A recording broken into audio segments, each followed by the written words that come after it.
jetzt höre ich gerade. Läuft, Platz läuft. Okay, lass mal laufen.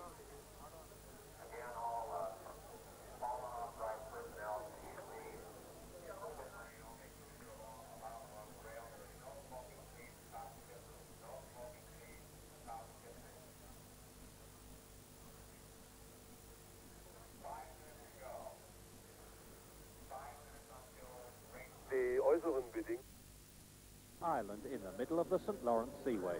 It's a specially constructed street circuit with a lap of some 2.74 miles long, and the race is over 72 laps of that race, 197 miles. In the front row of the grid, Alan Jones, winner of 3 of the last 4 Grand Prix. Alongside him, Gilles Villeneuve in the Ferrari, who won here last year. Then Clay Regazzoni in the Saudia Williams and Nelson Piquet in the brand new Ford-engined Brabham BT49. Row 3, Jacques Lafitte in the Ligier, 3rd in the World Championship with Didier Pironi in the Candy Tyrrell. Row 4, the 2 turbocharged 1.5-litre Renaults, Jean-Pierre Jabouille, French Grand Prix winner, and René Arnoux, who has been pole position man twice in recent Grand Prix.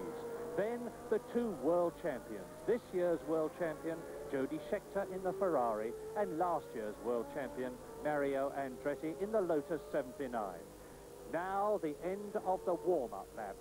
Leading out from the slow hairpin at the end of the lap, the white Saudia Williams of Alan Jones. Alongside him, the scarlet Ferrari of Gilles Villeneuve, the young French-Canadian who won in Canada last year. And on the left, the scarlet car is the new Brabham BT49 of Nelson Piquet in a new white helmet. To the right behind Jones is the white Saudia Williams of Clay Regazzoni, and in the background, the scarlet Ferrari of world champion Jody Scheckter. 72 laps. Watch for the red, that will be the starter's orders. Then, about 10 seconds or less later, the green for 72 laps of this grueling circuit.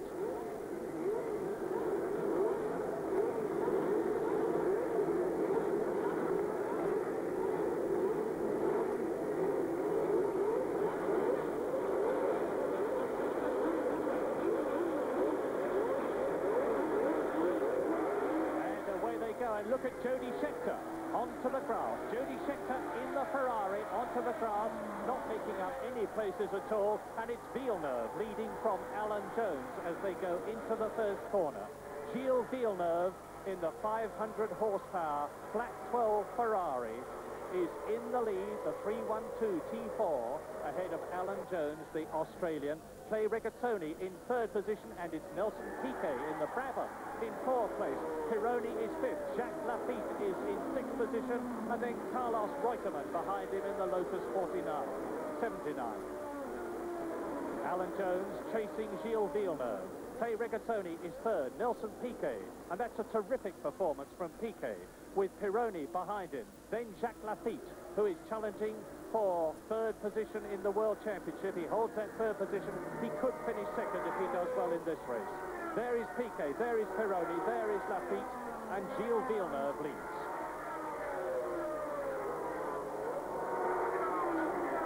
Last year, Gilles Villeneuve, who drove so brilliantly in the Italian Grand Prix and led it for so long, only to finish 2nd to Andretti, came to Montreal and in front of his home crowd, who nearly went mad with excitement, won the first Canadian Grand Prix to be held on this new circuit.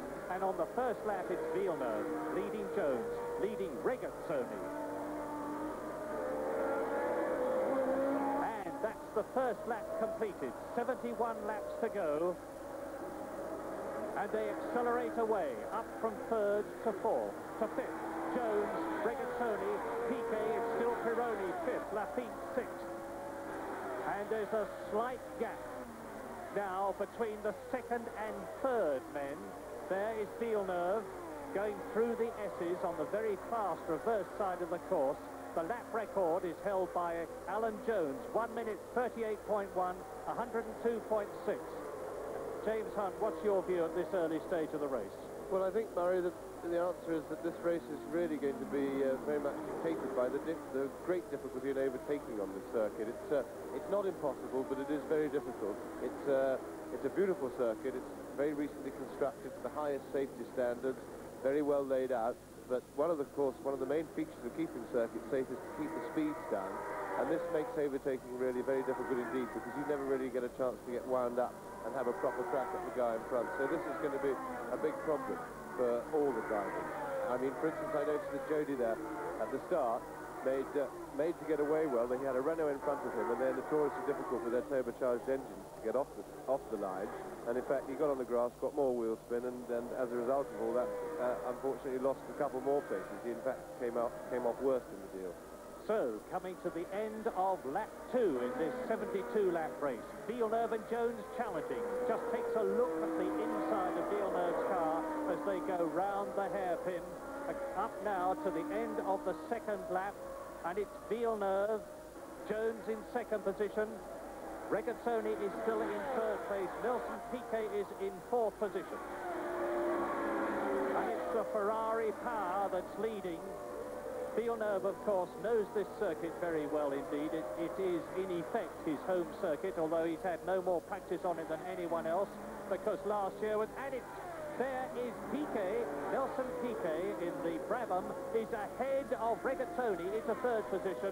Regazzoni fourth then, and Jacques Lafitte is in fifth position.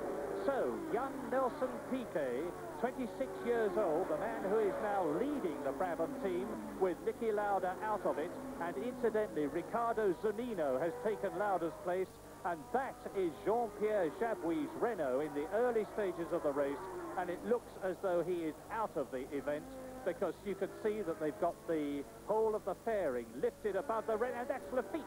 Jacques Lafitte in fifth position, out of the race, he's out of the car, and that means that the Frenchman has tragically, for him, lost his chance of second place in the World Championship, and that is Jan Lammers. A race of incident already, because at the end of the lap, Jan Lammers, the young Dutchman, and that is number 17 and he spins the car right the way round. He restarted, he was push-started, and he's bound to be penalised, if not disqualified for that. Jan Lammers then back into the race, and Gilles Villeneuve is still leading. What would be there? Villeneuve ahead of Jones, Piquet third, then Regazzoni, Scheckter and Reutemann. So Ferrari, Saudia, Williams, and then the Brabham, and there is the Ferrari. And what would be your tactics, James? Sorry, just quickly, Reutemann behind in sixth position. James. Yeah, interesting feature at the moment, Murray, is how well the brand new Brabham is going. You know, I think... And that's Hans Stuck, who went off the circuit last year, much earlier in the race than this, and it looks as though he has hit René Arnoux' Renault, because you can see from the way that Arnoux' car is being dragged back, and that is Jody Scheckter. They're coming out of the race very quickly indeed. That's Jody Scheckter, but he's having tyres changed. It looks as though he's keeping going. What's your comment, James? Well, that's very interesting, because Jody was driving a great race. He'd moved up to fifth place, and he's gone into the pits for tyres. Now, the situation is whether he was on the same compound as Villeneuve. Because if he's on the same compound as Villeneuve, one can assume that probably they were running a bit risky with a soft compound, which may mean Villeneuve is going to get into trouble very soon. On the other hand, because Jody had a low grid position, they may have risked a soft compound with Jody and gone conservative with Villeneuve. And that's Riccardo Patrese, the young Italian ex-kart world champion, out of the race in his Arrows, because he is off the course, obviously with a dead engine, and there's a lot of competitors out of the event, and Mario Andretti, in the second of the two Lotuses there, is closing up on Carlos Reutemann and takes him.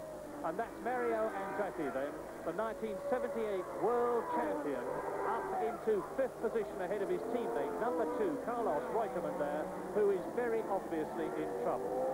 Well, we haven't seen much of Reutemann, but it must have been a very good drive, because he was way back on the grid, Murray. Must have had trouble in practice, and he'd come right to the field, and in fact he got past Andretti and established their normal positions, because it's quite a while since he's been behind Andretti in practice, but he did very well.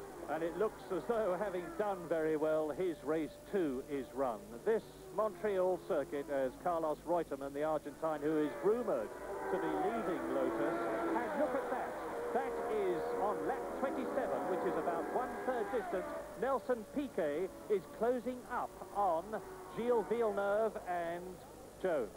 Well, that could well mean that Villeneuve could be in a bit of tyre trouble, because Jones is, without doubt, being slowed a bit by Villeneuve. He's very close behind him, and it's quite obvious if you can stay that close to the turbines of another car, that the moment you're past, you're quicker. So it may well be that Villeneuve is holding him up a little bit, which is allowing Piquet to close up.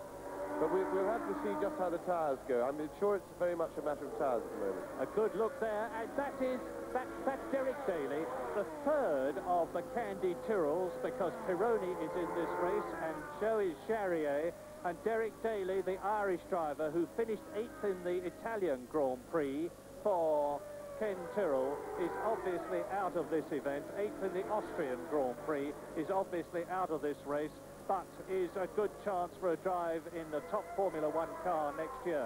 Derek Daly out then, that they really are coming out of this race like flies, as Gilles Villeneuve and Alan Jones still leading, and it looks as though Alan Jones could well be driving a tactical race. Well, yes, I think his tactics are simply get past at all costs if you can. I mean, there's nothing very complicated about that, Murray.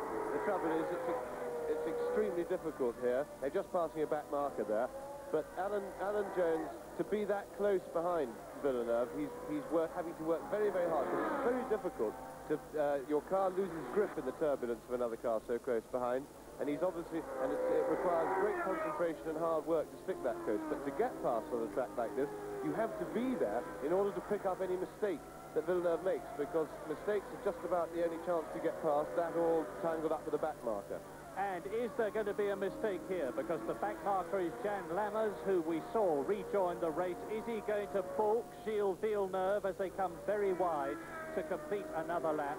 Gilles Villeneuve, then Alan Jones, Nelson Piquet in 3rd position, and past with Regazzoni in 4th position. Jan Lammers goes Gilles Villeneuve, as we look at Mario Andretti in 5th position in the Lotus 79, the man who won so many races last year, 6 of them to be world champion and now to be displaced by Jody Scheckter. And that's Joanne Villeneuve, Gilles' wife, who is operating the timing equipment, keeping the lap charts going and trying to keep implacable while she watches her husband, last year's winner, leading there, Alan Jones in the Saudia Williams. Jones carries Villeneuve, and they're both closing up on Jody Scheckter, the reigning world champion, who is about to suffer the ignominy of being lapped by Gilles Villeneuve and Alan Jones. I wonder whether Jody Scheckter will let Villeneuve through, but not Jones. No, Jody will let them both through, I'm sure, Murray. He's an experienced driver. The top guys are very good like this. There he goes. He's let them, both of them straight through. No aggravation. And that shows the difference. You know, a lot of drivers are the slower people, and the people who aren't used to winning and leading and having their leads messed around don't let them through. But somebody like Jody, with all his experience, knows what it's like to be mucked around when you're trying to lead a race. And down, looking down at the hairpin, you see the first 6 places after 48 laps in this 72-lap race. Villeneuve, Jones, Piquet, Regazzoni, 5th position Andretti, 6th position Didier Pironi. And that is Gilles Villeneuve, the 27-year-old Quebecois who actually lives in Monte Carlo, who made his Formula One debut in the British Grand Prix in 1977, and Jones getting ever closer to him, carrying him every inch of the way.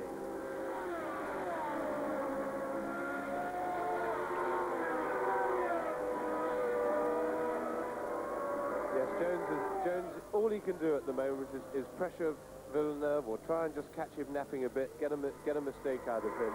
Or alternatively, he's got to be very close when they get in amongst the back markers, because there's always a chance the back marker will mess things about and you can nip through. Almost 2/3 distance then. 72 laps is this race, 197 miles of twists and turns and braking, acceleration, deceleration, and all the time with the French-Canadian leading his home event.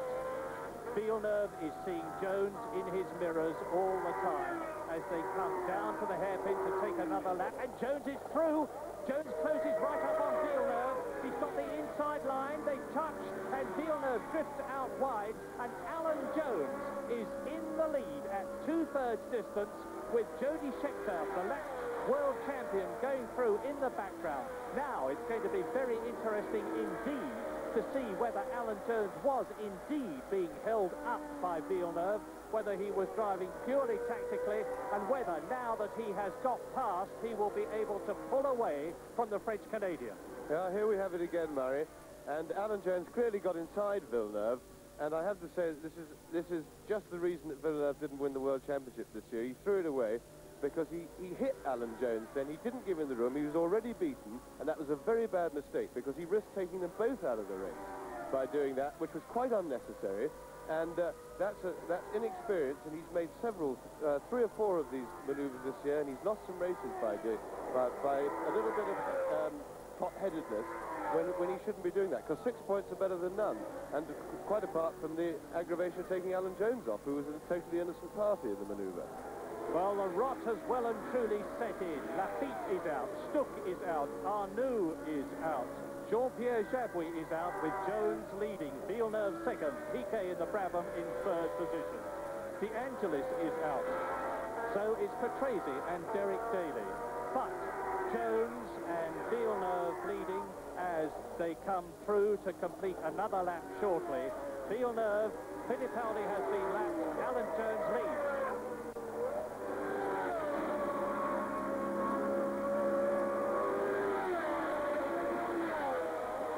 Now here we have it again on the slow motion. You'll see that Jones gets fully alongside Villeneuve on the inside of the corner, which means that he has full right to do his thing. He stays close to the inside, and Villeneuve just drives into him, which, as I say, is a totally negative thing to do, because there was no way he could sustain his position driving around the outside there, because Jones can just slide out as he exits the corner. And the only purpose that served was potentially to take them both off, which of course defeats the object for both of them. Let us hope then. That's Piquet. Nelson Piquet, who had already been passed by Clay Regattoni and was in 3rd position, a superb 3rd position in this brand new car, into the pits in 4th position, and it looks as though he is out of the race in the new Brabham BT49. Yes, he's out of the car, and his race is completed. But Alan Jones now has Gilles Villeneuve very close to him indeed. Villeneuve hanging on. Tactics, do you think, James? Well, Alan Jones pulled away quite sharply to start off with, and he's just suddenly, Villeneuve's closed up on him again. The crowd are on their feet. He's closed an awful lot in this lap. I don't know whether Jones is in trouble. It's impossible to tell. I suspect maybe he missed a gear or something like that, because we'll wait and see if he's in trouble. Hear the crowd shouting in the background, and no wonder, because they're seeing their French-Canadian hero closing up on Alan Jones, and Alan Jones has also got the added worry of knowing that Jody Scheckter is behind Villeneuve. Although Scheckter has been lapped, there is psychological pressure on Jones all the way. And we're in the closing stages of the race. Gilles Villeneuve has closed up. There are only a few laps to go, and Villeneuve could still take it, and that's out John Watson into the pits. And look, this is something you hardly ever see in Grand Prix racing these days, refueling. And this circuit is very critical. John Watson is in 7th position. He's kept his 7th position, and he has refueled. Well, fuel is a problem here, Murray. There was a lot of argument before the race about the length of it, because it was scheduled to 72 laps. And we've got problems because a lot of the cars are very marginal on simply being able to get enough fuel in them. It's not a miscalculation. They just haven't got room. And on lap 70, we've got 2 to go. Jones has apparently stabilised the situation with Villeneuve. He's fending him off at just a comfortable distance. And but, of course, you see, we could have a problem with fuel with Jones. I don't think that was the reason he slowed down, because he'd be in more trouble now if that was the case. 2 laps left, and we have a message directly from Frank Williams that says the Saudia Williams team is preparing to refuel Alan Jones's car. This is incredible news, and Alan Jones has got to make in the cockpit the agonising decision. James, what would you do? Oh, no, he has to keep going now. He's got a lap and a half to go, Murray. And quite frankly, he'd be better off limping round. And I mean, because it coughs first, and they usually cough for at least a lap before they run out altogether.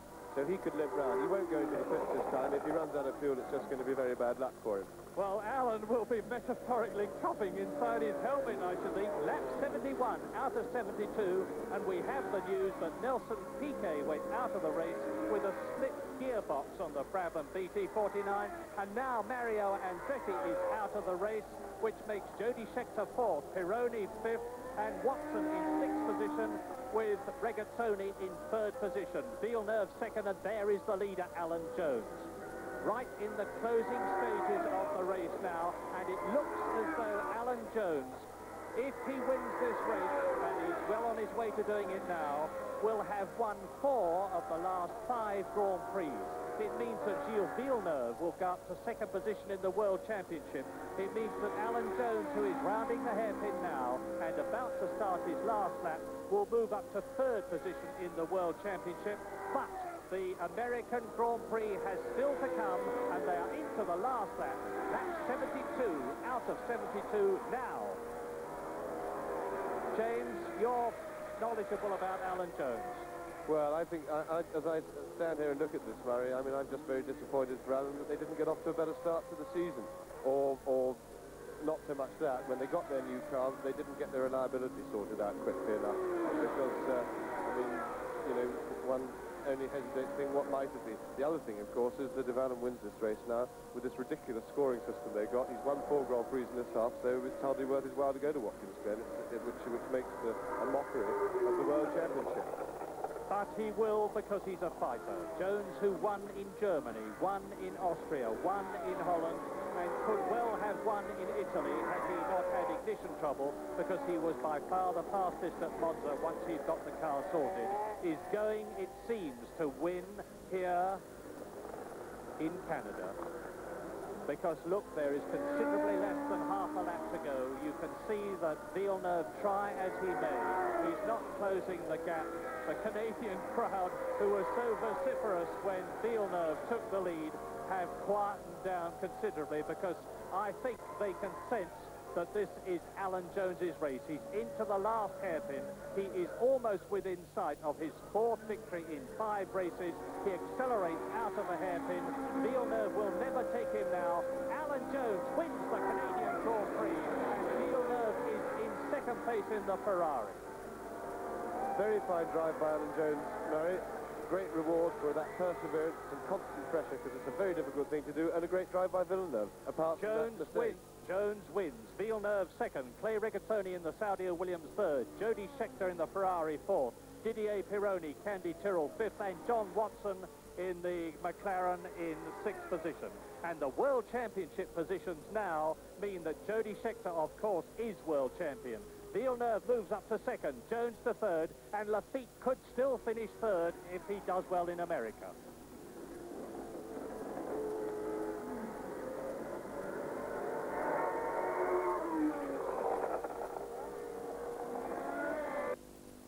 Well, off the track, the main story to come out of Montreal this weekend has, of course, been Nikki Lauda's decision to retire from motor racing.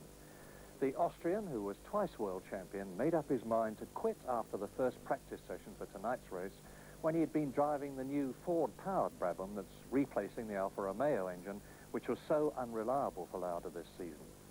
Well, Nikki is now in the United States, apparently looking to buy himself a new aeroplane. But just before practice started in Montreal, he talked to Jackie Stewart, and possibly some of the reasons for his decision were already in his mind. Some people might say that Nikki Lauda could have been more successful in 1979 if he had given motor racing his complete undivided attention.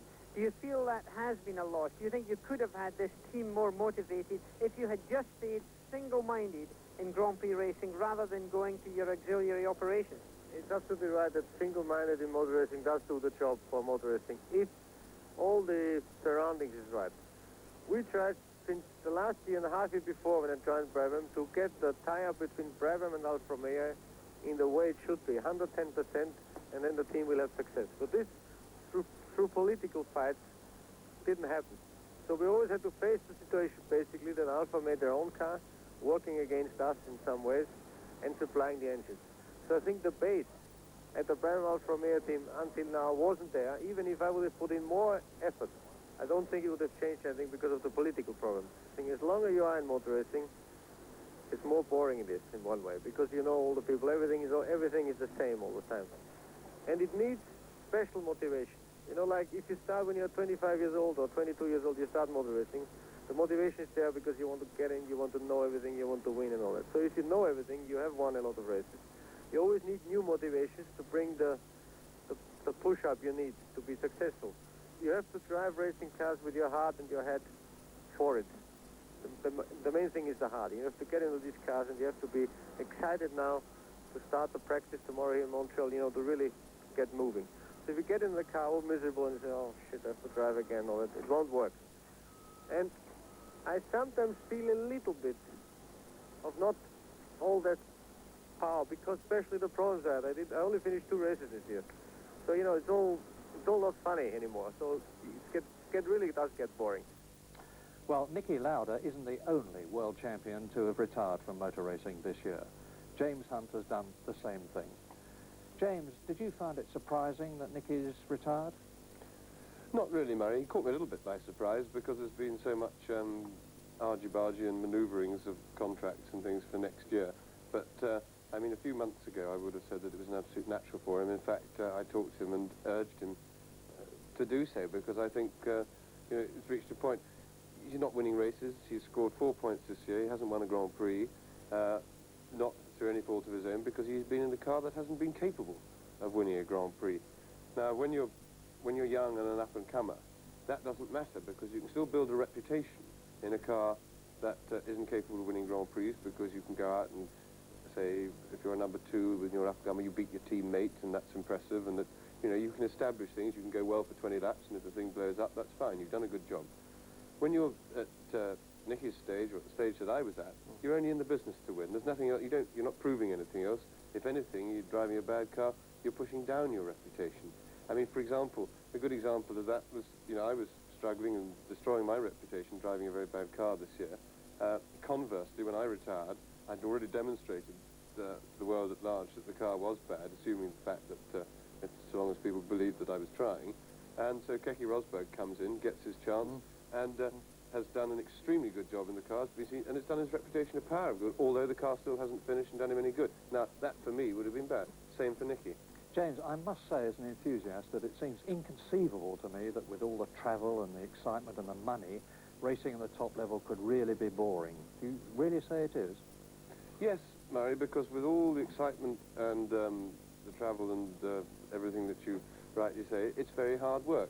And it's fine when you're winning. Nicky talked a little bit in his interview about motivation. There's nothing better for getting you right up to the peak of motivation if you're in a car that can win, and there's nothing worse if you're at his or my stage of your career than driving a car that you know can't win. How do you want to get out of bed in the morning? You've got to go and drive a racing car, knowing that you're a winner, capable of winning, in a car that completely destroys that chance and makes it impossible. I mean, you don't want to get out of bed in the morning.